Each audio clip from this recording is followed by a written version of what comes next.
Hey everybody, Adam again with Voices of Verse Therapy. Today's podcast was with Mariana Silva. She's one of the strongest academic backgrounds that we have on the entire Verse roster of SLPs. Currently working on her PhD at Arizona State, has a graduate degree in teaching from Columbia University, and is a bilingual expert.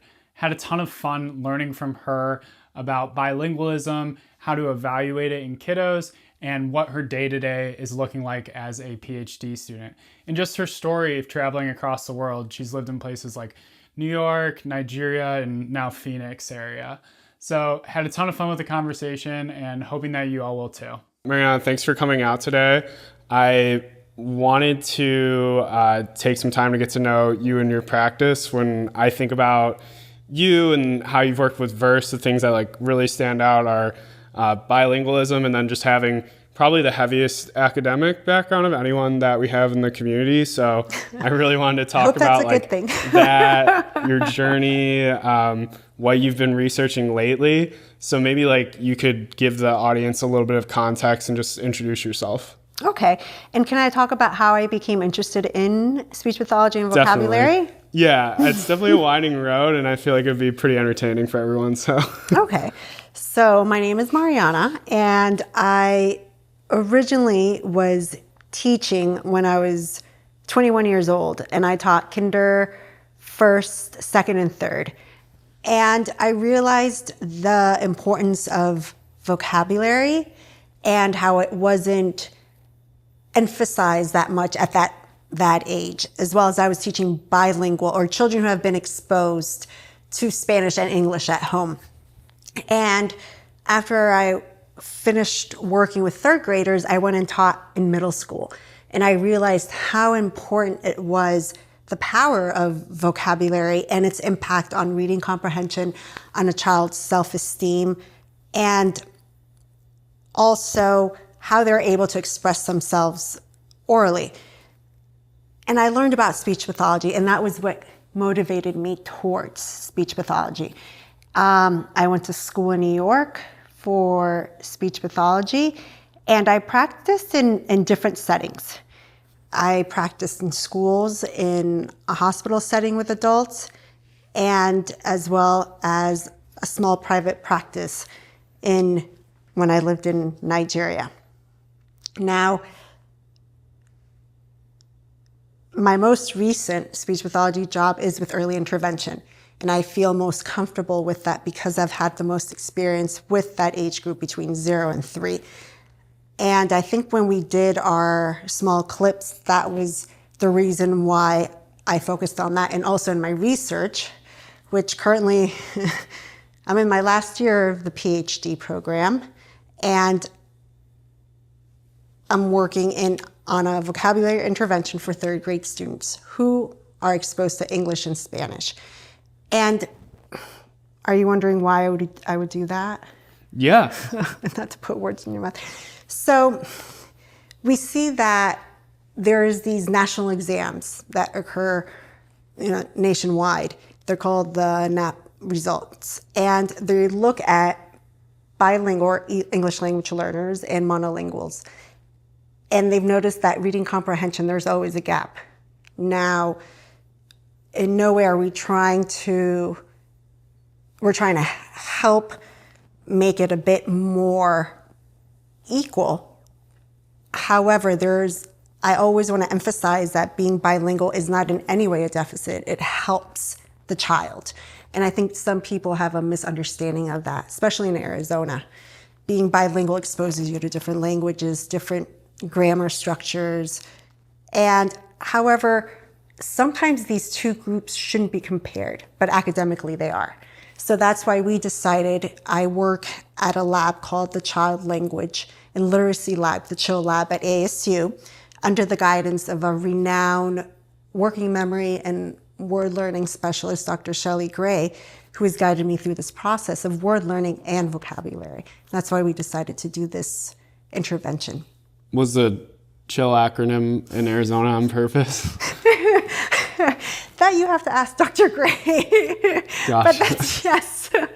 Do you feel like you have a responsibility with any bilingual kiddo and their family to educate them that what they're seeing is normal and that bilingualism is actually just a huge strength and they should be like staying the course? Or how does your role with the parents look? I wouldn't say educate them. I would say bringing awareness to it.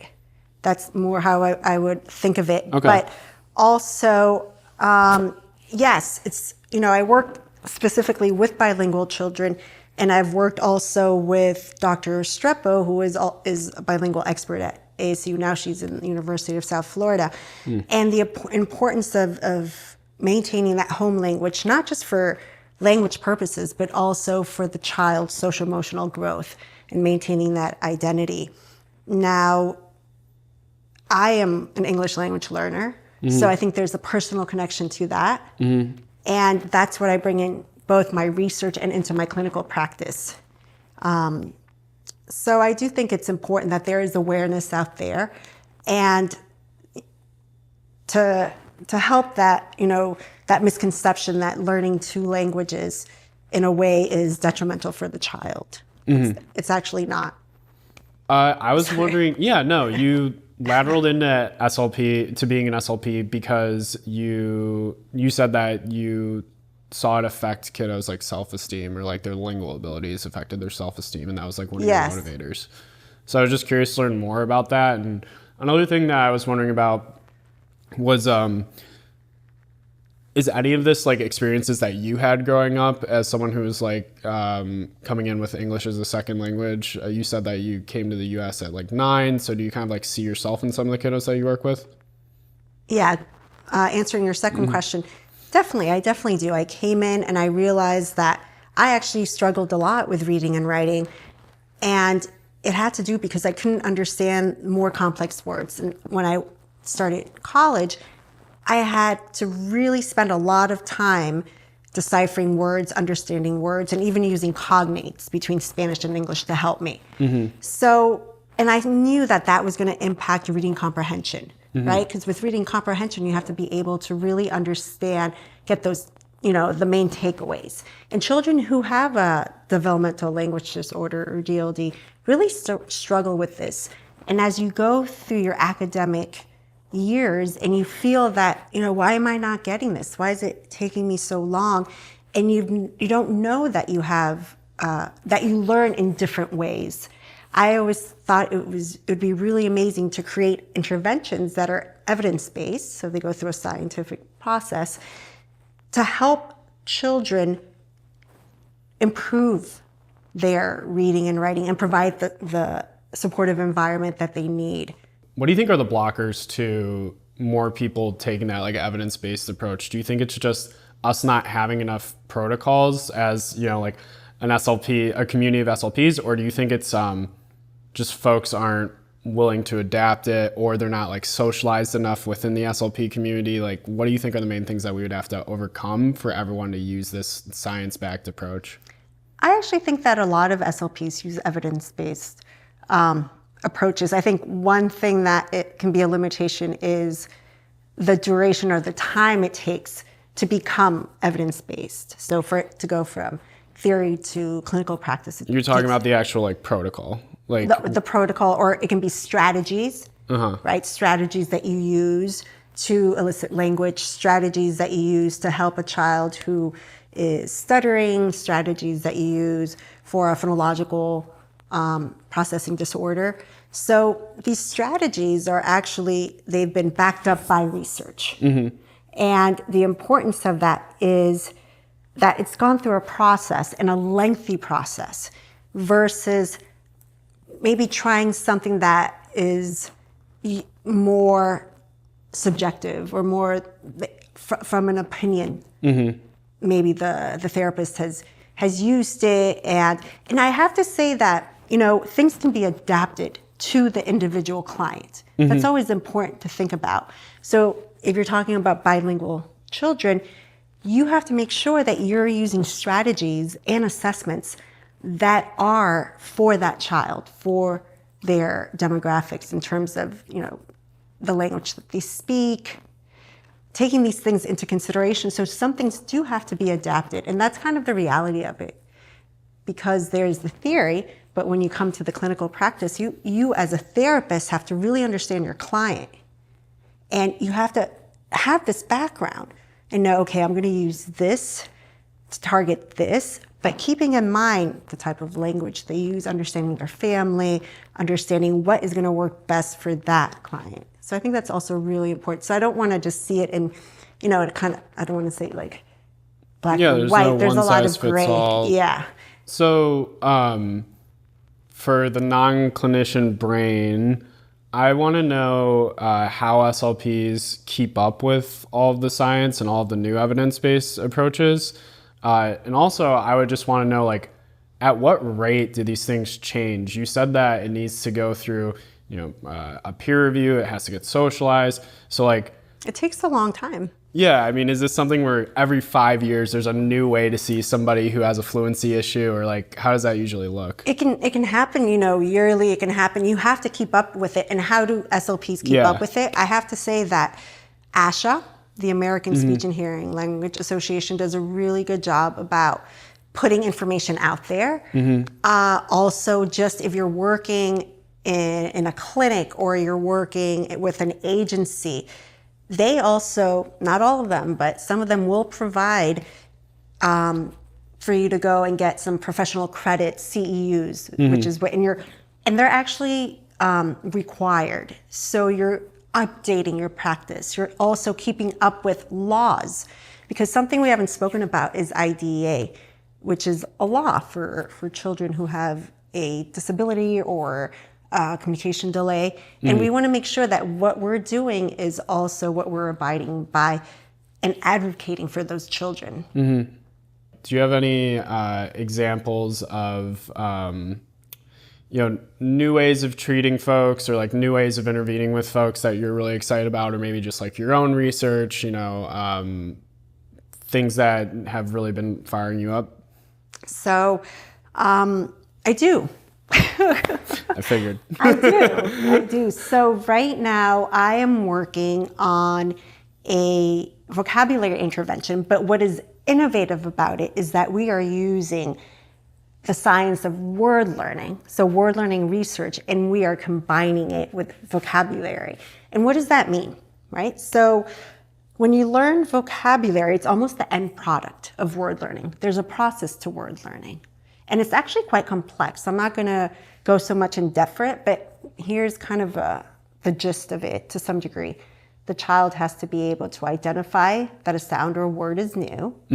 Then they have to be able to identify the sounds, store the words, and then produce the words and the sounds. And working memory is involved in this, as well as articulation, as well as understanding the meaning of the word. So it's actually quite complex. And what we're trying to do is we are looking at sounds and how these sounds are either heard often in the language or not. Let's say, for example, in English, we're working with bilinguals, right? So children, and the word bilingual, I also have to say, that has different definitions. People have different interpretations, and the way I'm using it right now is for children who have been exposed to 2 languages, right? Not so much in proficiency, but are you exposed to 2 languages at home, specifically Spanish and English? So what we're trying to figure out is, okay, if we have bilingual children who are exposed to different sound segments, do they learn different types of words at different rates? So for example, do all words need to be taught the same way? So let's say they're learning a word, a 3-syllable word. Does it need the same type of repetition as a 1-syllable word? I know it's getting a little bit technical. Repetition, like, do they have to drill it as many times? Yes, because do they have to hear it? Presumably harder to... But what we know, and this is according to Dr. Shelley Gray, who is my mentor, is that children with DLD or development, they do need more repetition, right? But maybe it's not with all different types of words. And what happens if the child is bilingual and they have different sounds They're listening to different sounds, not just the sounds in English. So it's an ongoing study, but it is something that I think about when I'm working with bilingual children, even early at the toddler age, or even as babies.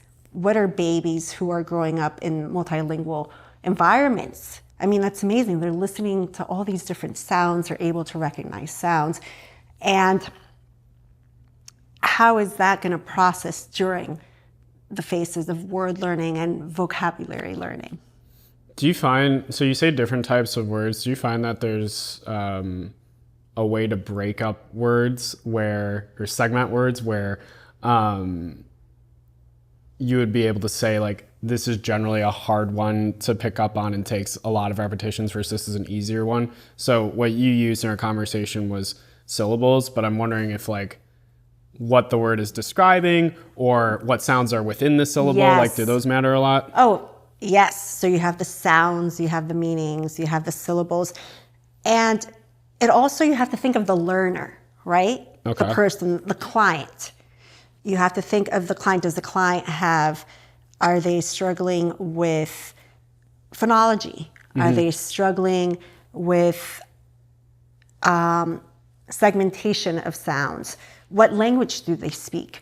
What are they exposed to at home? So I think it's always really important to take consideration of the learner and the word itself. And you're right, with words, there's all these different components that make them either more complex or not. And it's not just syllables. It's the sound segments, where the sounds are placed. And typically in schools, what they do is they look at word frequency. So how often is that word heard in the language versus like the sounds, the syllables. Also, there's something else. It's, how are you able to visualize that object or that environment in your mind? That's also another component of it. So I find it very fascinating. And I know that for late talkers or even in children with a developmental language disorder, this is really important because the power of vocabulary is really what's going to lead to reading comprehension success, also writing, also spelling. We know that children with DLD struggle a lot with grammar, spoken grammar as well as written. So we try to get to them as soon as we can, so as they're moving through those academic years, they don't have those issues with their self-esteem. What's an example of struggling with spoken grammar? So if they're using grammar, they're making mistakes in grammar. So for example, this is specifically more so with, I want to say Spanish speakers as well, the ED, past tense. Okay. So that's an example. And it's common in the beginning, but if you notice that this is consistent, then okay, or plural sometimes. Totally. Yeah. But I have to say, there's also something, Spanish influenced English. So you have to be aware of these differences because you have to be, as a therapist, you have to be able to identify the difference between a language disorder and a language difference, right? And if the child is bilingual, maybe it's that first language that's impacting the second language, and that's not a language disorder. That's just a difference. Tell me about how you figure that out, especially when you have to do it across like all of these kids that are in your study. Well, there's specific clinical markers, and you have to be aware of what these clinical markers are. And that's how you identify whether this is a language disorder or a language difference. I didn't know if you wanted me to go more in depth, but it's examples like the past ED, are they having troubles with plurals, but you have to be aware of, and you can look, ASHA actually has a site it shows different languages and how it can impact English, and that it's not a disorder. They're, in a way, it can be almost dialectal differences. I'm wondering what the final data set that you would like to have would look like in your research. So are you how are you measuring progress with these kids, especially in a way that you could quantify it across every one of the kids that you're working with? Okay, this is a little, okay. Like how would you, because I'm just wondering how you turn it into numbers so that you have something that you can actually present and show like an effect. Yeah. That's funny. So what we're doing is it's a vocabulary intervention, and it is what we do a pre-test and we do a post-test. And we also do, this is a 12-week research process.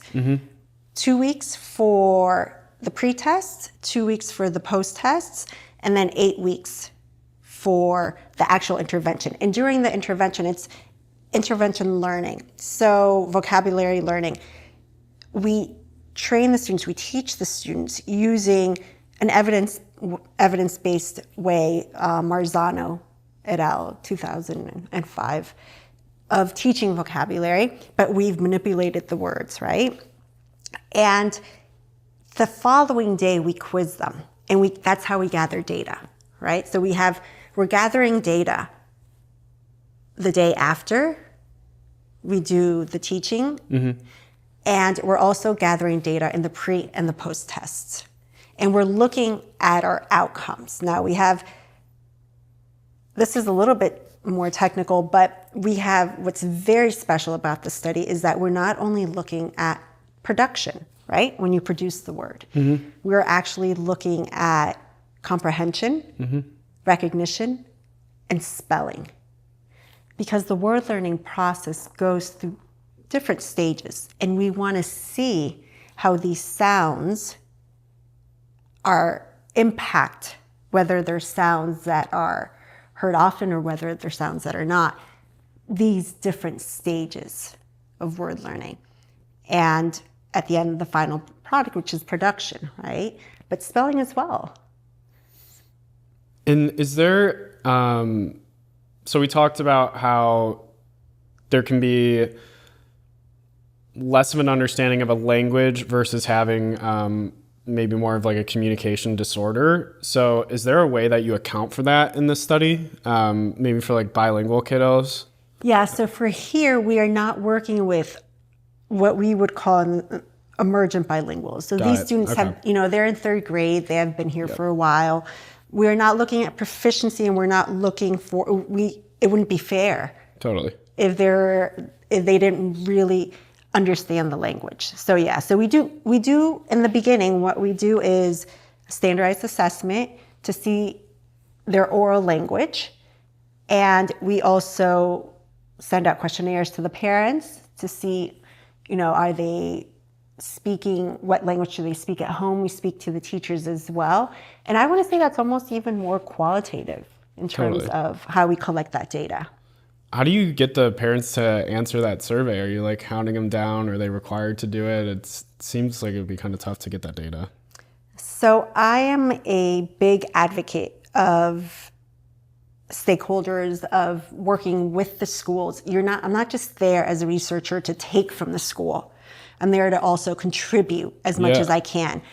And I'm assuming in that district, they're very in need of help in the speech department. So you probably have a lot to offer.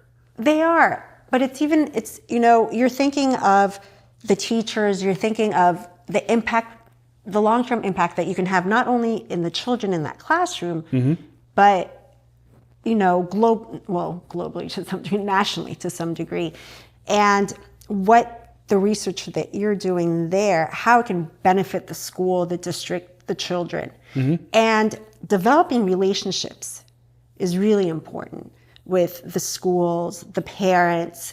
And how do we get these questionnaires? Well, there's different formats. One, we do it online. They have a QR code, they scan it, and it goes straight. But for those parents that are not familiar with QR codes, because not everyone is, to be honest, like sometimes I'm in a restaurant, I'm like, what's the QR code? Yes, it's kind of annoying. You have a regular menu, but it's you provide the hard copy. Yeah. And you also provide the materials in different languages. So in this study, we're working in Spanish and English. So we provide everything in Spanish and English for the parents because we're here really to serve the community. Yeah. It's not about, we're working in a way from the bottom up, not so much top-down approach. Yeah, and I would imagine that data is like everything to you, especially in your pursuit right now. So you're just trying to meet the parents where they're at by any means necessary, right? Like, yeah, we try to do the best we can. We're not going to force the parents or impose ourselves. But I think that once you establish the relationship, once you have the background, you can see the potential, and working with the teachers as well, because they spend so many hours with these students. Yeah, I can that being imagine. able to work with them and working in a collaborative environment, you can really get some great results. Yeah, totally. How have you liked these different populations that you worked with? So we talked about this district, and kind of got me thinking about how you've been somewhere really urban on the East Coast, and then you've gone all the way to Phoenix, and then you've done like all of your world travels. But like in terms of SLP work specifically, do you think that there's been any difference between being more out west and the East Coast and like norms, or like have you enjoyed one environment versus the other? Like what has that transition been like for you?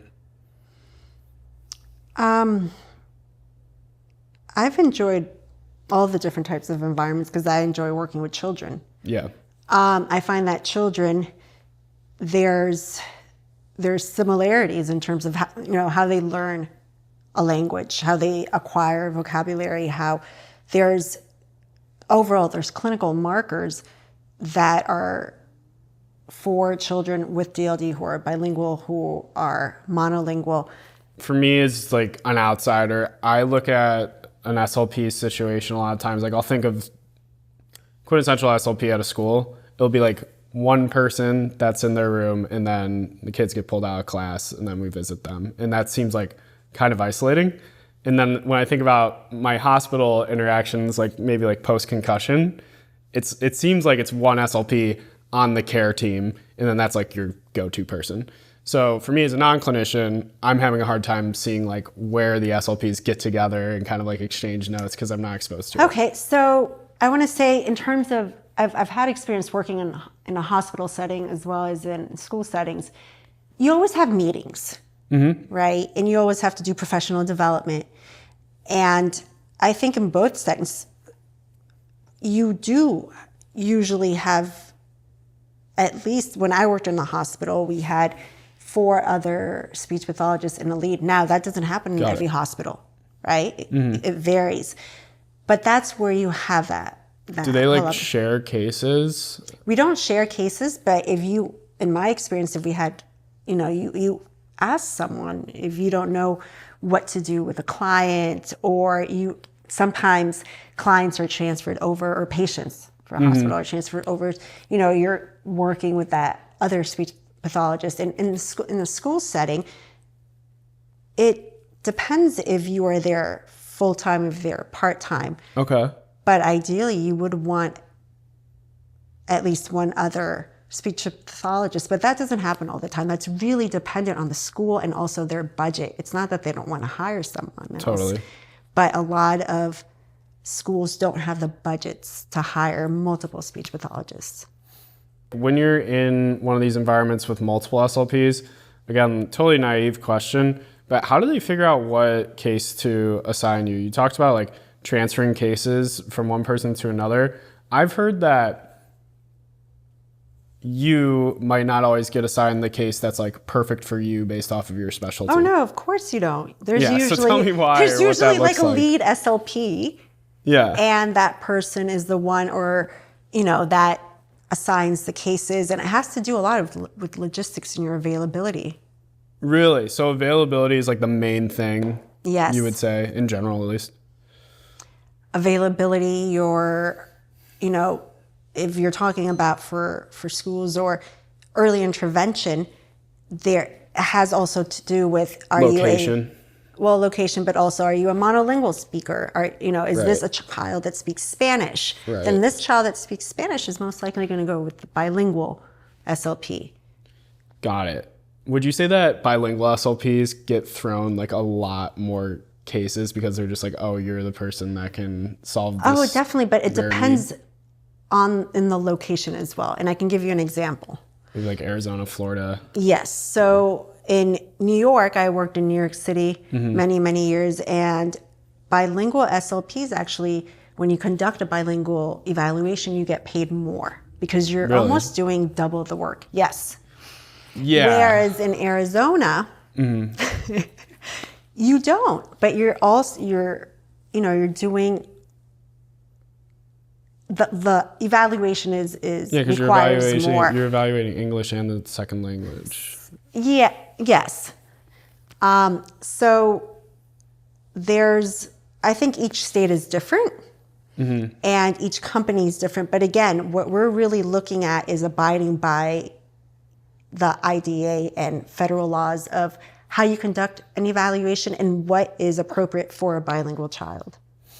Gotcha. When you're doing the bilingual evaluations, could you give me an example of where you think it's really challenging? So we've harped on it a little bit, but the difference between being just really great at both of the language, like having a great skill with the language versus your actual like communication skills. Could you give me an example of where it's really hard to like parse those two things out from each other?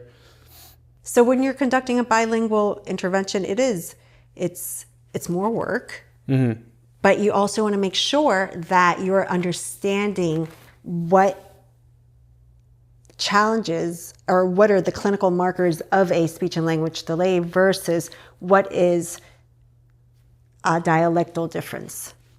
Dialectal difference, yeah. And how would you know that? Well, you know that from experience, or you know it from your readings, or you know it from ASHA, from going to the conference or the website. But you have to be informed, and also when you work in a group, that's where you can really feed off other SLPs. I would just love to know, like, what are you able to see as like a trained clinician where you're like, okay, that's definitely a dialectal difference? Oh, okay. So if I am doing a speech and language eval, let's say on a bilingual child who is a school age, right? And they're having difficulty, they have been in the country for a while. These aren't, it's not an emergent bilingual child, because if it was a child that is, the first thing I want to do is I want to make sure what language they're more dominant in. So are they more comfortable in English? Are they more comfortable in Spanish? You meet with the family. But something I'm looking at is I am looking at grammar. How do they tell a story? How are they using in both languages? Are they also, if I prompt them or I show them something, are they able to do that? And if not, then I'm paying attention as to why. Something else is if we're looking at articulation, right? And it's a child that is in second grade and they speak Spanish and English, and the child is speaking in Spanish, and I'm having a hard time understanding them. And I'm also having a hard time understanding them in English. So I really want to make sure that is there a sound disorder? Is there something more that's going on? That's what I'm really focusing on. And that's in the speech department, and in the language department, like I said, if they're able to, if they're having difficulty with reading, if they're having difficulty learning new words, that's a really big one. Yeah, I think that makes sense. So the reason that it's so expensive in terms of like time to be able to evaluate someone who's bilingual. Time. Yeah, because you have to understand exactly how well they're doing with one language versus the other language, because how good they are at one versus the other is what tells you if it's like a dialectal difference or if it's just an overall communication issue that they're having. Yeah, you want to make sure that the errors that they're producing, it's not because they're, they're transferring some sounds from their first language to their second language, because that's not a disorder. That's okay. Yeah. Right? So you just want to make sure you have to be aware of what are the clinical markers of a child who has DLD, of, let's say, a child who might And they'll show these markers across both languages. Not always. Oh, really? Yeah, not Okay. always. That's interesting. What do There's you mean? actually different clinical markers for, bilingual, Spanish and English, versus also within different languages. Let's say someone that speaks Mandarin and someone that speaks English. And that's why it's very hard to be a speech pathologist, because you Wow. have to be aware of all of these. So yeah, no, they don't always show the same clinical markers across. You were saying that there's folks who are like exclusively English speakers who do the bilingual evals. Do they just study up on, what the signal is for Mandarin versus Spanish versus? Yeah, and they also, you're also supposed to have, you can't translate. You have to have someone that ideally is proficient in the language, especially with Mandarin, because it's a tonal language. Okay. So it's very different than English, that understands the content of what you're presenting. And this is what's so tricky about standardized assessments.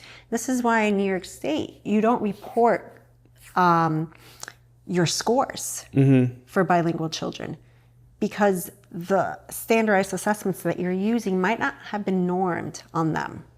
So it's a little bit unfair. Wow.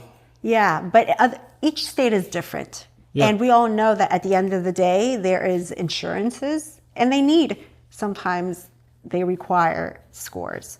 So and I also want to emphasize something else. There's a diagnosis, there's a clinical diagnosis, which is what a doctor would give, and then there's an educational diagnosis that you would get an IEP. And they're different. You can't have a clinical diagnosis. Let's say a child is, 3 or 4 years old, let's say they're 5 years old, they're starting kindergarten, and they have a clinical from their pediatrician diagnosis of a DLD. Now, you can't they also, when they start school, they're going to be diagnosed by a team to see whether or not they qualify for special services or if the child is on the spectrum.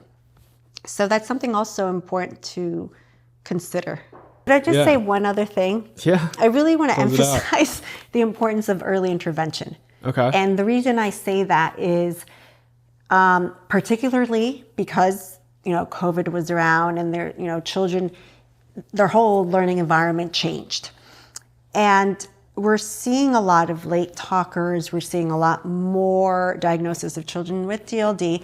And early intervention is a federal program that it's for all children.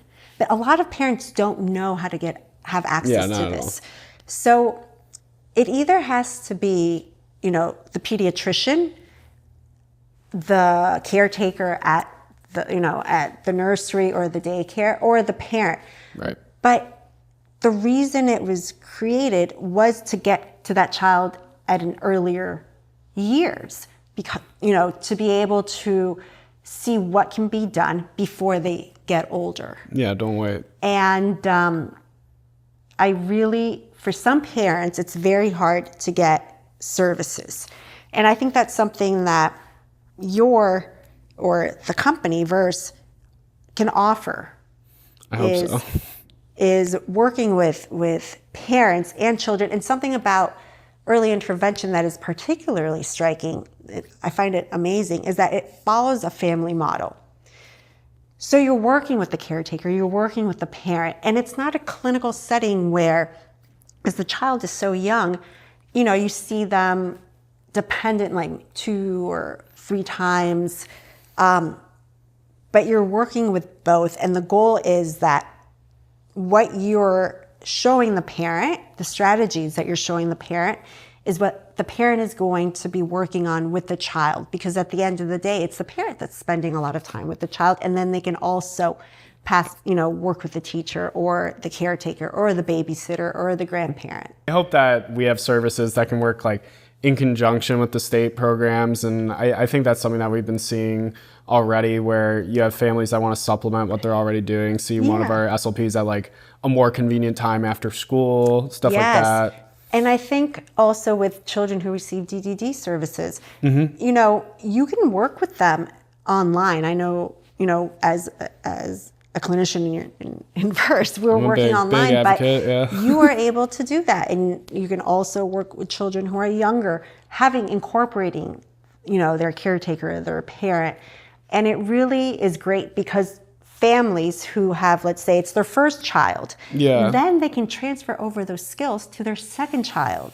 Absolutely. And I think that's a really important factor because we're here for, I don't want to use the word educate, but for awareness for parents. For sure. Because you don't have, as a parent myself, I have two children. If I hadn't gone through the process of speech pathology, of being a teacher, you don't innately know these things. And I think that's the beauty of speech pathology. Right. I mean, I can only speak from the outside and from the testimonials, but our best results seem to be whenever parents take a huge role in the process. And it ends up, especially in the virtual format, it ends up being a lot of parental coaching, but that is very reliable because it just, like an SLP is not going to be able to sit in on dinner every night. They're not going to be able to sit in on the kids' playground interactions. Exactly. Like you need someone who's there in the real moments. And it's hard for parents because you have sometimes single parents but super hard. But as an SLP, you try to work with exactly. the child and that's kind of like your job. Exactly. That's where I get like very impressed by our people are the creative ways that they can work these like techniques and coaching into someone's busy life. Exactly. Like bring this to the dinner table every single time that you do this chore, task, whatever, like we're going to apply XYZ. But yeah, and I think that's where people get it a little bit confused. We're like, oh, if it's a play-based approach, it's going to be hugely advantageous to have the SLP in the home, playing with the kiddo, one-on-one. Absolutely. But to say that virtual doesn't work, I think that's untrue because even with, like, we have play-based SLPs that do the virtual format, it's just that either they, kids love working with the iPad, they will find a way to make it engaging virtually, or two, they will teach the parents how to do the engaging play-based activities that they can do all week. I digress. I'm like talking my own book right now. But yeah. It's okay. We've spent a long time. Yeah, it was a long conversation. I appreciate you like bringing it back to like why verse. I honestly just wanted to like hear about your practice. But yeah, thank you for talking us up. But yeah, I mean, it's been a long day of filming. And I really appreciate you doing this. So again, thanks for flying out to San Francisco. And one last thing, I think also as a speech pathologist, you're constantly learning. And like you said, you're constantly learning from your colleagues. You're constantly learning from your clients. You're constantly learning from, the institute like ASHA. But it's a lifelong journey. Right. And also from your experience. Yeah, I get fired up when I see people from different states sharing with each other how they handle different cases. I think that's really great. Yeah, I mean, it's such a broad field that you really have to stay on top of your game, especially like from a business standpoint. If you're running your own practice, you can either go really niche, which is awesome because it's like great marketing, or if you want to have like the biggest funnel of clients, it helps to be able to see a lot of different types of clients. But the trade-off with that is you're going to have to really be on top of your game and be checking in with people and understanding like, how do I deal with this versus that. So different ways to play it, but I do like how all of our SLPs are like pretty responsive and pretty collaborative, so they can kind of help each other out with different cases. Yeah. But yeah, I mean, again, that's the fun part of it. Absolutely. But yeah, thanks for coming through, and I'm glad we did this. Thanks for having me. But yeah, I'm looking forward to if we get to do any more of these, but this one was super fun for me. Me too. Thank you so much for having me.